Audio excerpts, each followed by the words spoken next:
ఎంతో సుప్రీంకోర్టు పోయిండు, ప్రధానమంత్రిని కలిసిండు, నీళ్ల మంత్రిని కలిసిండు, అన్ని ప్రయత్నాలు చేసి KWDT 2కు ఈ కృష్ణా నదీ జలాలు ప్రాజెక్టుల వారిగా పంచాలని చెప్పి సెక్షన్ 3ని కేసీఆర్ సాధించిండు.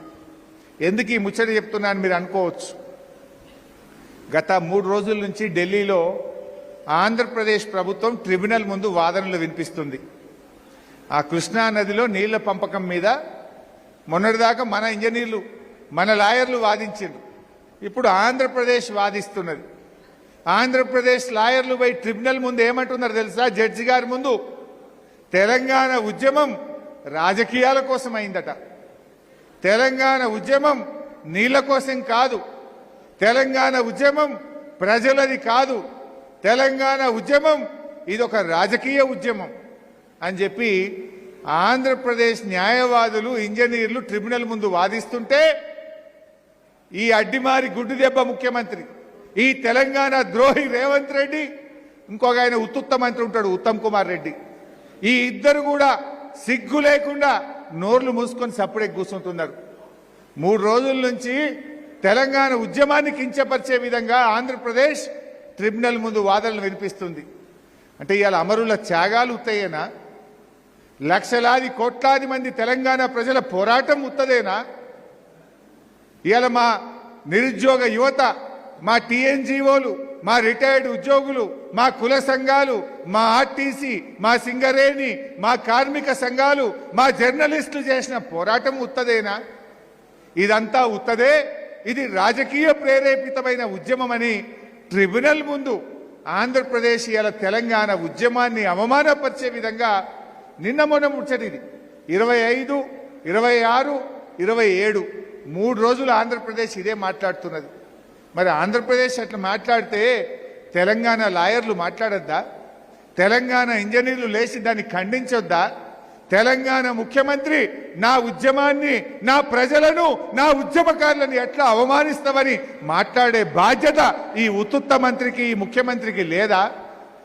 అంటే ఇలా ముళ్ళుగుచ్చినట్టు లేదు, వీళ్ళకు చీమునత్తు లేదు వీళ్ళకు.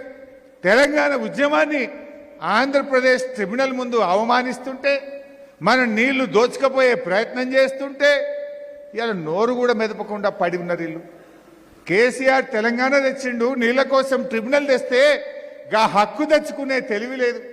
ఆ ట్రిబ్యునల్ ముందు ఆంధ్రప్రదేశ్ ఏం చెప్పాలి? చెప్తే ఎందుకు ఆంధ్రప్రదేశ్కు నీళ్లు ఇయ్యాలో టెక్నికల్గా వాదనలు వినిపించాలి, లీగల్గా వాదనలు వినిపించాలి.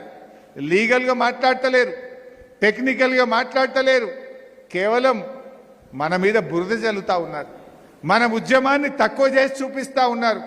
మన ఉద్యమకారులను, అమరులను అవమానపరిచే విధంగా ఇవాళ ఆంధ్రప్రదేశ్ ట్రిబ్యునల్ ముందు వాదనలు వినిపిస్తా ఉంది.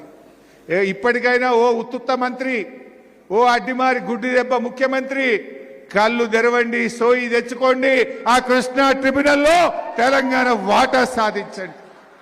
చేత కాకుండా దద్దమల్లాగా నోర్లు మూసుకొని ఉండకండి. ఇది తెలంగాణ 3 కోట్ల ప్రజల ఆత్మ గౌరవం. ఈ 3 కోట్ల ప్రజల ఆత్మ గౌరవాన్ని దెబ్బతీసే విధంగా ఆంధ్రప్రదేశ్ ఇలా ట్రిబ్యునల్ ముందు మాట్లాడుతూ ఉంది.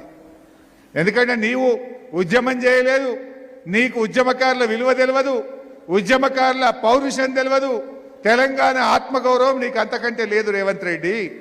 కానీ ఆ కాంగ్రెస్లో ఎవరన్నా ఉన్నోళ్ళు, తెలంగాణ సోయి ఉన్నోళ్ళు, తెలంగాణ వాళ్ళు ఎవరైనా ఉంటే ఇప్పటికైనా కళ్ళు తెరవండి, ధీటుగా ఆ ట్రిబ్యునల్ ముందు తెలంగాణ వాదనలు వినిపించాలని చెప్పి నేను ఈరోజు ఈ ప్రభుత్వాన్ని హెచ్చరిస్తా ఉన్నా.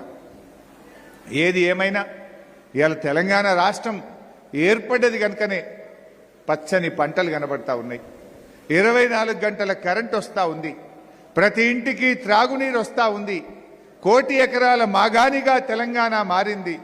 ధాన్యం ఉత్పత్తిలో దేశంలో నంబర్ 1గా ఈ తెలంగాణ నిలిచిందంటే అది కేసీఆర్ దీక్ష ఫలితం, అమరుల త్యాగ ఫలితం.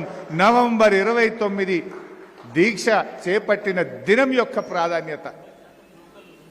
ఇవాళ ఈ దీక్ష లేకపోతే ప్రకటనే రాదు కదా. నవంబర్ 29 దీక్ష లేకపోతే డిసెంబర్ 9 ప్రకటన రాదు, డిసెంబర్ 9 ప్రకటన లేకపోతే జూన్ 2వ తేదీ ఉండనే ఉండదు.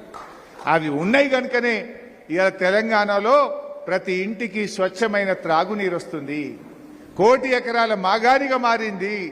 అత్యధిక ధాన్యం ఉత్పత్తి చేస్తున్న రాష్ట్రంగా దేశంలో నంబర్ 1గా నిలిచింది. Per capita ఇన్కంలో